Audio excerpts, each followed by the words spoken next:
This is my revision for Screencast 2. These Screencast 2 for EDU 5230, I believe.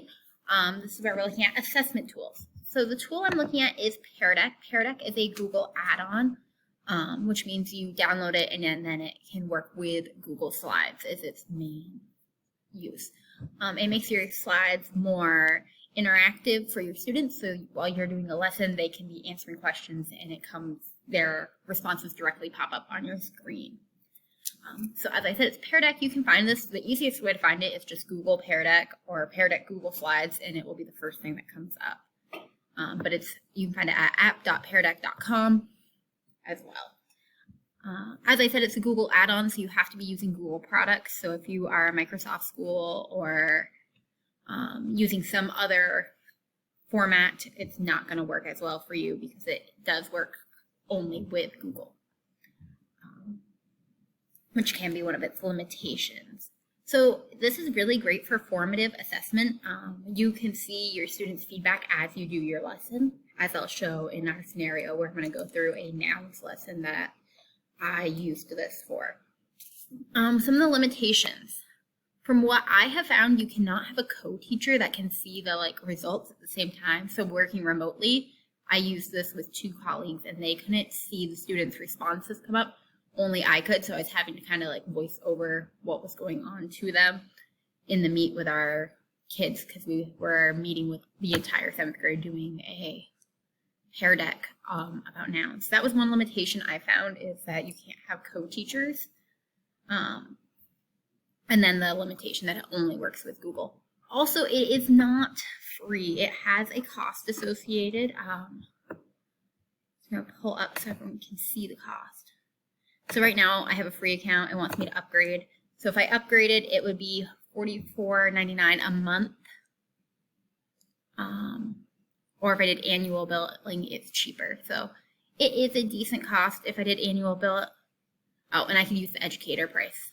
So as long as you have a school, you'd have to apply for that discount. But still, if you did annual billing, so it would be the cheapest educator discount, you're still looking at $150 to use this. Personally, I liked it. I didn't like it $150 worth. I think there's a lot of things I could buy for my classroom with that money that would be a lot better use. But if your district is talking about it, it could be great. But personally, I don't think it really is worth the $150.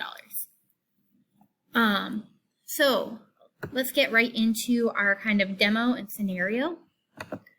So I used this for a nouns lesson. I did pop this back into the middle of my lesson so I could kind of show some of the aspects. Students have to go to joinpd.com and then put in a code to join. You can also get a link.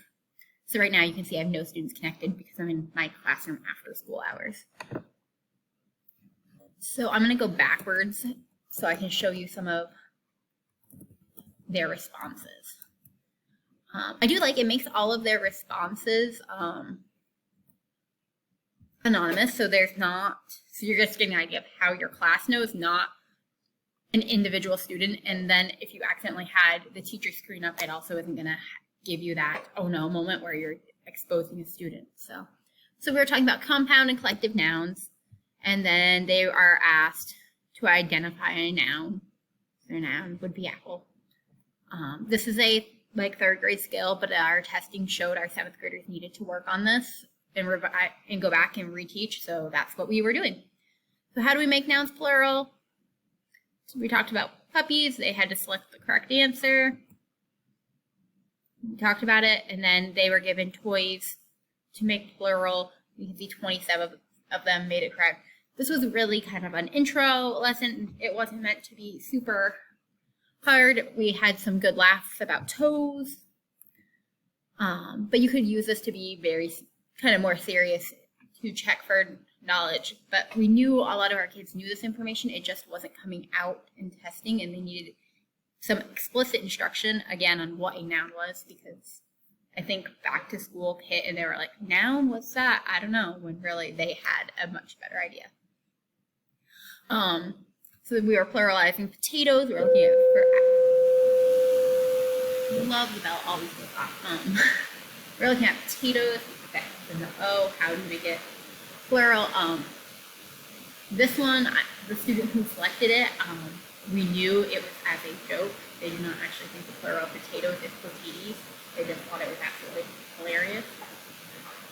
In this one, we were able to figure out who it was, and it was a student who we were able to have a one-on-one conversation with. And it kind of made sense. It was a student with a disability in ELA. So makes sense. We then applied our knowledge using Mad Libs, and we used our Google Meet to have a discussion about it, which does not kind of work with this format, but it was really fun, and it was kind of a good end of our class. It was a good end of our class kind of assignment. So when you're using Pear Deck, they have it really easy if you want to take a slideshow. So I'm going to pick a random one of my slideshows, and they have it where you can drag and drop when you have the premium version. It is not as interactive without the premium version. Otherwise, it's just a way for you to go through your slideshow. So the premium version is where you get all the kind of tools that you can go through and add all those questions, the multiple choice questions and things. So the premium does really make the Pear Deck worth it if you're going to use it. Just personally, I think there's other things I could use in place of Pear Deck that would make it a lot better. So definitely the limitations, you lose a lot of the best parts of the app with when the premium expires.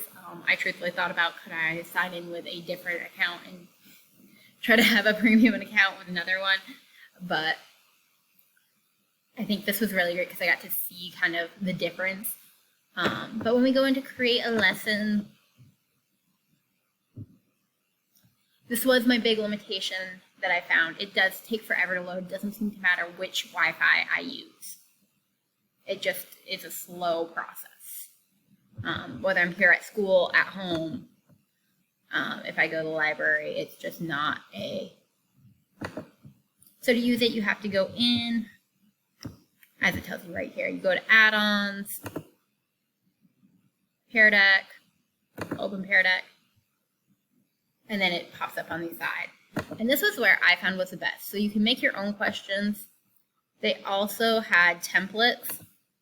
And their templates, I will admit, they were really easy to use. I would suggest their templates and their pre-done stuff. You can make stuff all your own, but these are really helpful. So your multiple choice, it pops up and just lets you put it in. So you put your question on one slide and then the choices on the next. There's draggables. So like draggables and drawables are only premium text. It opens up and then they can write back to you. So it'll pop up and they'll have a spot to write, and then all of their answers will come up on the next one, and so on. So these are really great. You can also add audio, which makes this really accessible to all students, and this is a great feature. I will be honest, I haven't gotten to play with this a lot. This would be kind of my next step. This would be really great for self-paced learning, which we're not doing a ton of right now remotely. But so this is kind of what Pear Deck is, how it works. I showed you the kind of what it looks like for the finished product. This is the other end of it. But yeah, so if you have any questions, feel free to send me an email. I'm just kind of playing and showing a couple of the templates right now. But these, I would say, are definitely, they save you so much time. I would use the templates and some of the pre-done stuff because it's going to just make your life easier, and we all want stuff to be easier. But so thank you for watching this, and please reach out if you have any questions about Pear Deck and let me know what you think of it.